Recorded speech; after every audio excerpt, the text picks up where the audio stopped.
Hi, this is Jeffrey Geisner, the founder of the Jewish Culture and Holocaust Remembrance, and another episode of Obligations of Memory. I'm so honored to have survivor Zelda Fuksman with me. She's from Florida. And say hello, Zelda, to our audience. Hello, Jeffrey. A pleasure to be with you this afternoon. Okay, and we're just about right around the corner of celebrating Yom HaShoah. And so I know that you have a lot to say about Yom HaShoah, which we'll include, but why don't we take a few seconds and tell the audience about you, where you live now, and how you got from the Holocaust to where you are now. Well, originally, we immigrated to the United States from a GP camp, Stuttgart, in 1949. I was 13 years old. We settled in Chicago because my father had two sisters and two brothers that came to the States at the turn of the century. And my father didn't see his older sister from the time that he was 4 years old. So we had a reunion. And life was difficult in Chicago. I was 13. I came without a language. But I must tell you, the experiences of the Holocaust brought about our locations of survival, that I came with 5 languages to the United States, but not English. I am pretty good in 3 languages now, but the other 3 I could understand. You know, if you don't use it, you lose it. Which languages are you speaking fluently? I speak Yiddish fluently, of course, English and Russian pretty well. Really? And how do you speak Russian in the community in Florida? Or is it not really, no. So how do you keep your Russia in? You know, when you learn something when you're very young, it kind of remains with you. Something that you learn later, it flits by. And also during the war, when we survived in Siberia, I lost the ability to speak Yiddish. My mother would talk to me in Yiddish, I would answer in Russian. That was after the war, when I was in a children's home, they called me the Russische Mädel, the Russian girl. And in reality, you know, what they did for us is that we were able to survive. Of course, thousands upon thousands of Jews died in Russia, but about 300,000 survived that ran away or were taken during the Second World War. So you were in a DP camp, you came to Chicago. How did you meet your husband? Well, he was also a survivor. And the teenagers, the American kids, looked at us as if we were odd. Our clothing was not popular, no cashmere sweaters, no leather jackets. You know, you spoke with an accent, you lived with hand-me-down furniture, and shared an apartment with a cousin or something like that. What year are you talking about? 1949. Okay. So the Greener, the newcomer kids, the surviving youngster teenagers, we kind of met together at the beach. There was the Jewish, the JCC in Chicago. They had dances, especially for Holocaust survivors, and not just the teenagers, but as families. We all danced together with the elderly too. So there was a rebirth of picking up on life. And really in those ages, I didn't think about the Holocaust. I didn't want to think about it. I wanted to be an American. I continued my education. I only had 2 years of school in the GP camp because during the war, I couldn't attend school in Siberia. If you didn't have clothes in the winter, you couldn't go. But I learned quite a bit. You know, I am able to read and write Russian very poorly, but I know the alphabet. As a matter of fact, I got a telegram from somebody that wrote to me in Russian that they are, not a telegram, an email, that they escaped Kiev and they are now in Stuttgart. So I'm able to read that. And in the UP camp, we learned Hebrew because we were going to Israel. And my father said, no, I'm going to be with my family. And that's how. However, here's another thing that the world should know. the Jews that came to America were not a burden to the society. We had to qualify with a quota and qualify with a visa in order to come to America. Mhm. And we never, my family never took one penny from the government until Social Security, which, you know, you pay in yourself. And I can talk a lot, but I don't, give me some more Tell me about how questions. you met your husband. Oh, so anyways, because the teenagers, the newcomers, we hung together. And this is how we met. You want to see a picture of me and my husband? Love to.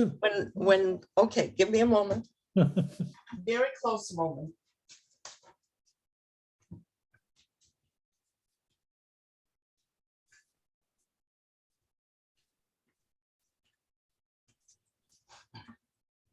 Very nice.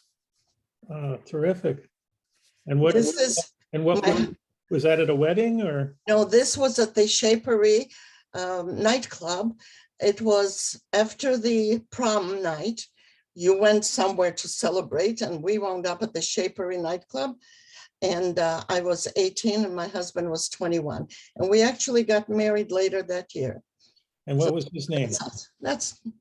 What was his name? His name was Herschel. And let me ask you again, what was he doing as a profession? What were you doing as a, did you have a profession? It was a struggle. Herschel was, at first he worked as an apprentice jeweler and went to night school. I continued my education because I was younger, from the age of 13. And in those years, it wasn't necessary for a girl to continue to college, and we didn't have the funding.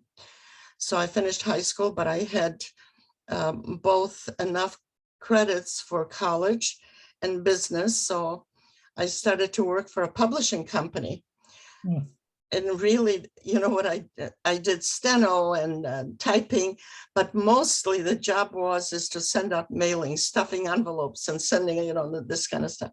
But eventually I ran the office. It was a small office, and it was a magazine for electronic jobbers. That was a specific clientele for that particular and basically I worked for a couple of publishing firms. I could work for an advertising agency, and I worked for one of the really finest photo lab companies in Chicago that did the work for even Playboy Club. And we saw pictures of the girls before they were touched up. So yeah. That's funny. And I helped my husband throughout the years. He became an insurance agent. And he worked for Allstate for 27 years. Interesting. So how many children do you have? We have two daughters. One actually lives in Indianapolis, and she is a teacher. She has a master's degree and teaches math and science that hated when she was in school. And what grade does she teach? She actually teaches all grades at a school for the blind. Oh, that's beautiful. Yeah, and so that's what she does. And my younger daughter lives not far from me, and both of us had tragedies. She lost her husband 3 years ago after 7 years with ALS, and I lost my husband 2 years ago, not from COVID, but lockdown and open heart surgery, and infections set in, and he didn't recover from that. But both of us, we support each other. And I have one granddaughter, which it will be graduating high school. And my granddaughter in Indianapolis, she's a veterinary tech. She runs an emergency room for animals at an animal hospital.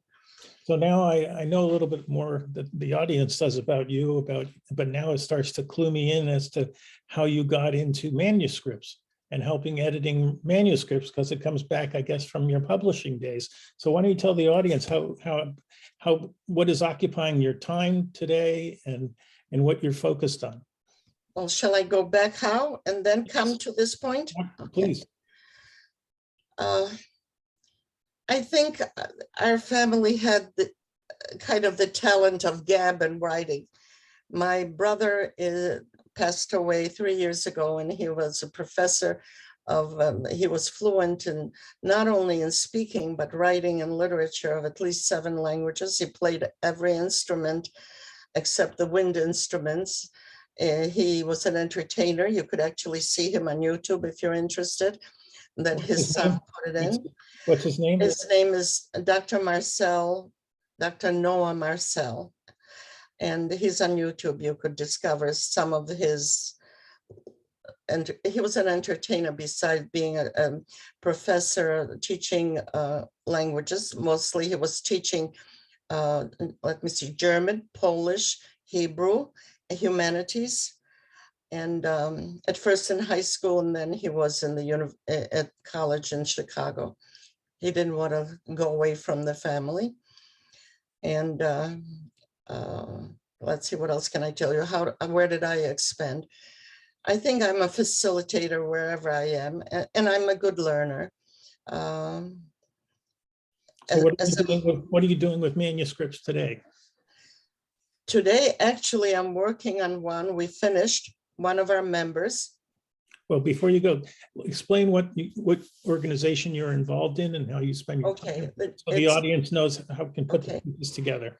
There is, years ago, they said if you were a child, you were not a survivor. What do you remember? You didn't suffer. You were a kid. You don't know anything. But of course, we know everything. Children, I have memories from the time I'm 2.5, 3 years old, from before the war. And my mother would say, how do you remember? So I used to draw, I know how to draw. I used to draw pictures for her where the furniture was standing. And she would say, thanks, you really remember.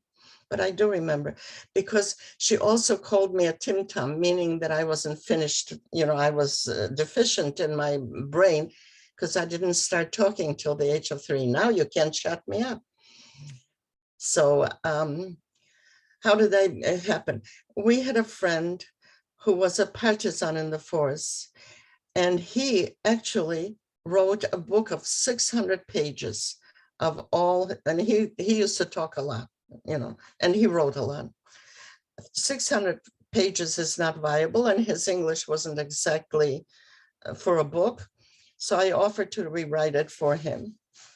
And eventually, it was rewritten by a professional editor that he paid a lot of money for, and I did it for nothing because I just have to do it.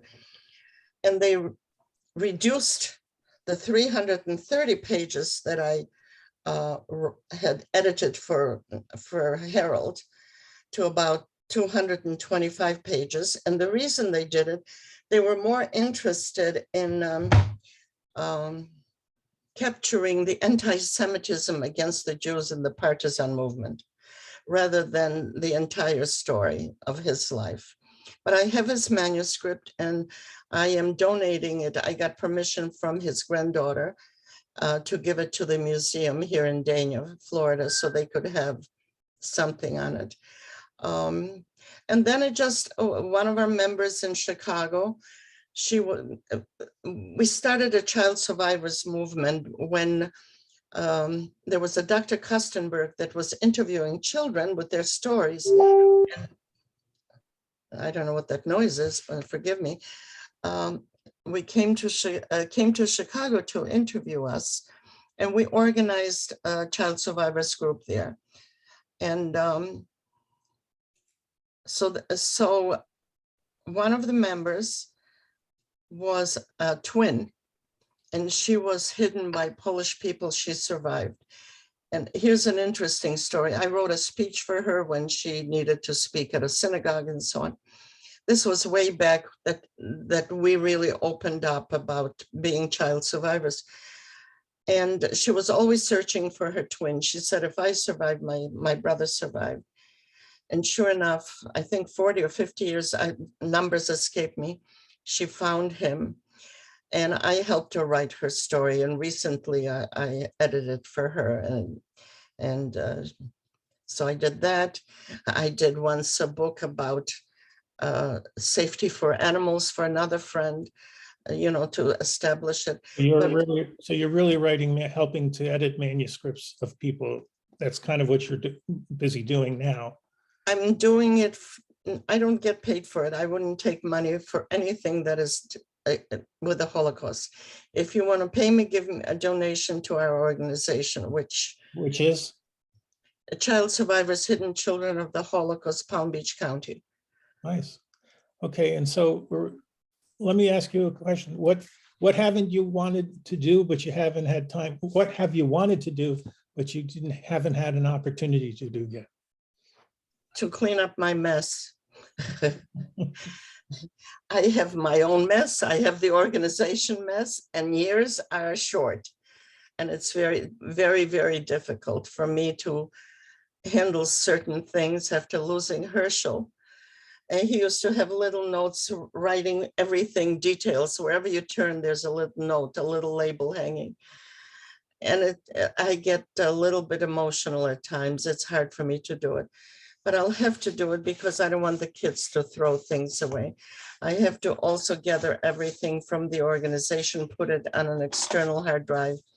And the Dania Museum, of the Holocaust Museum, has agreed to take our memorabilia for their future, whatever what we accomplish. How many members are in your organization? Well, it used to be more like 140. Now I think we're maybe with 80 or 90. Some of our survivors moved north to be close to their children because they're getting up in age. And we lost 10 members, including my husband, this past 2.5 years. Most from COVID, but some from other diseases. We lost a wonderful lady, Judy Blackman. She was 98 and still was a magnificent, beautiful woman. She'd even put on false eyelashes so she would look glamorous. Yeah. And do you have any travel that you want to accomplish? That I want to accomplish travels now? Yeah. I think it would be very difficult for me to really enjoy traveling, but I've traveled. I don't go to, I went to Europe once to Bergen-Belsen because my husband was in the DP camp and the Germans invited us to come and commemorate the 50th anniversary of the liberation of Bergen-Belsen. And it was a very important moving event, but I don't want to go back to Europe. The grass is too green there. Yeah, how about you Israel? know what I mean? Yeah. How about Israel? Have you been to Israel? I've been to Israel twice. I've been to China. I've been to Vietnam and Cambodia and Australia twice. And so tell me your recollection. What was your main thoughts about Israel when you went to Israel? Now, my parents were survivors as well, and they were liberated, and my mom went to Israel. My father escaped at age 15 from Nazi Germany, and he went on the last Kindertransport by Hadassah Aliyot to Israel. So they met each other in 1948 in Tel Aviv, and they got married in 1950, and they came to the United States, Allentown, Pennsylvania, in 1954, pregnant with my sister, and I was born in 58. So tell me, I've never been to Israel, believe it or not, and neither has my wife, so we have that on our bucket list. So tell me what was memorable for you when you went to your 2 trips in Israel. Well, let me tell you that after the war, and then the DP camp at the age of 11, I found out that I was somebody. I was not anymore a child of observing and being hungry and just avoiding anything that may disturb me in any way. And this is where, in the DP camps, children like me were reborn in terms of knowing who we are.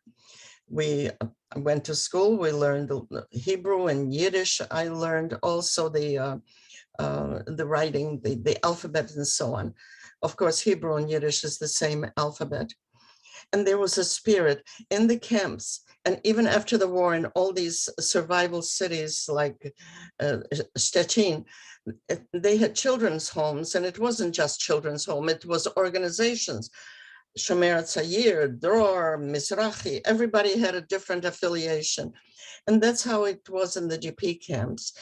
There was a spirit, and the schools that we had there, they sent from Israel teachers to help teach us at the school. Hebrew. We had to speak Hebrew in this school. We learned to speak. I was fluent in Hebrew. Of course, you have to understand every of the language that I know, or maybe not English, is limited in vocabulary, because if you don't read, you don't build a vocabulary. Mhm. But it gave us a spirit. I am somebody, I'm not the subhuman, although we didn't know what it meant.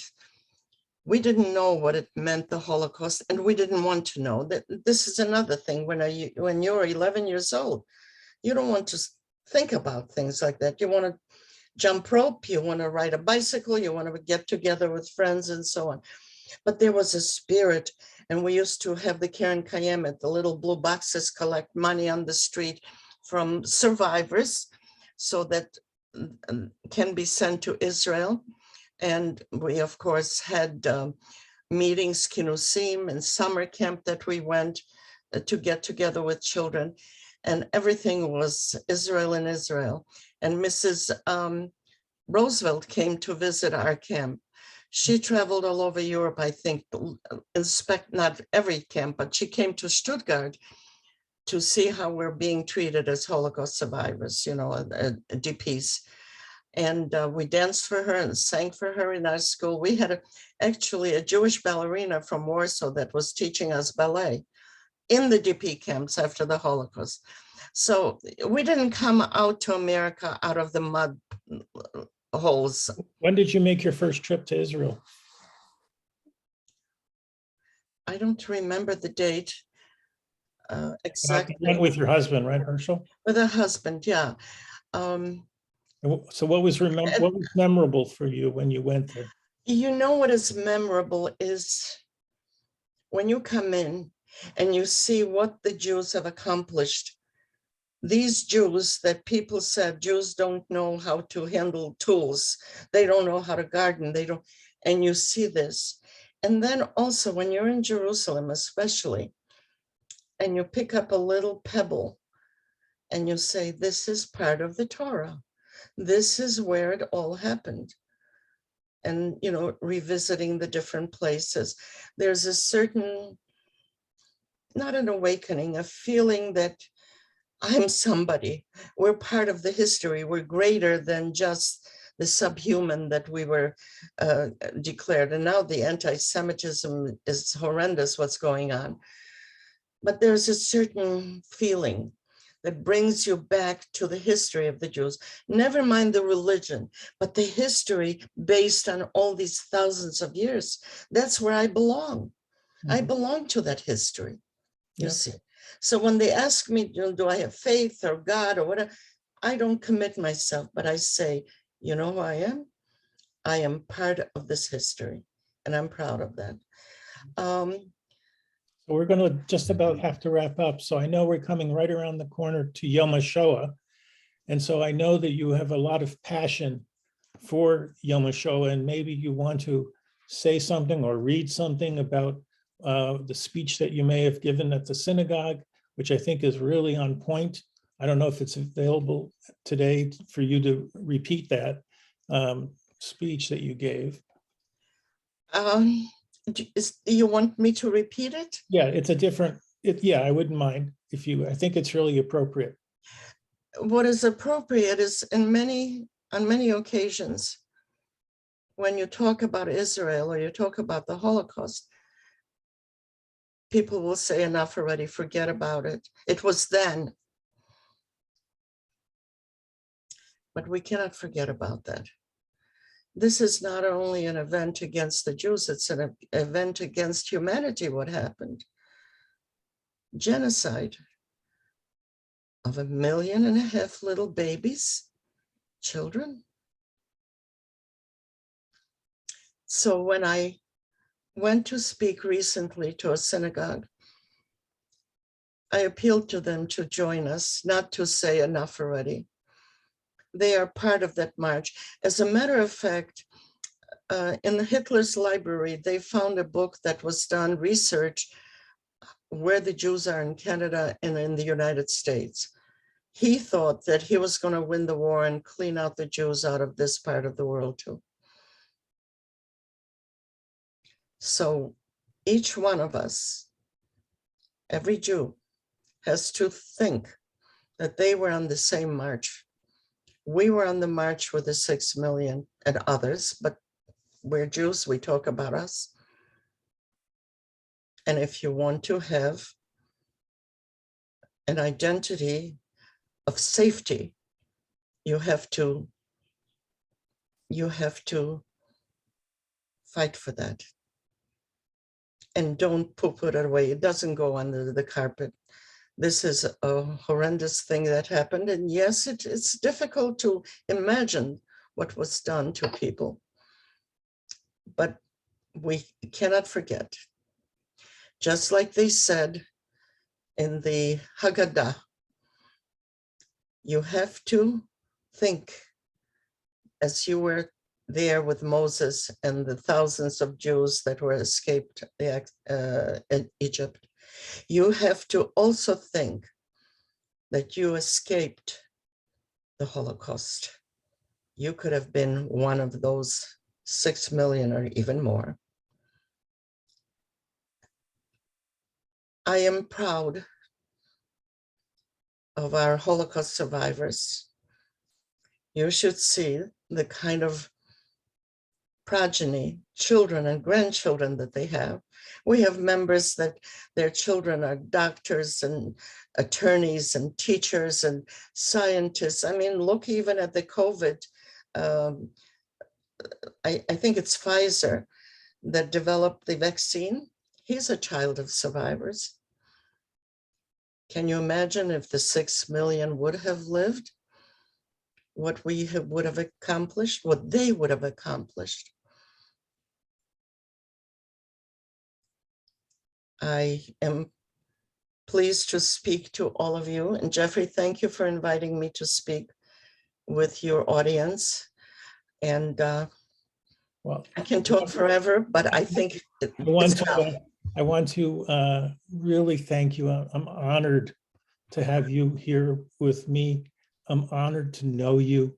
I know you've been coming to our programming, which we do on Zoom, and I love your contributions. Never stop talking.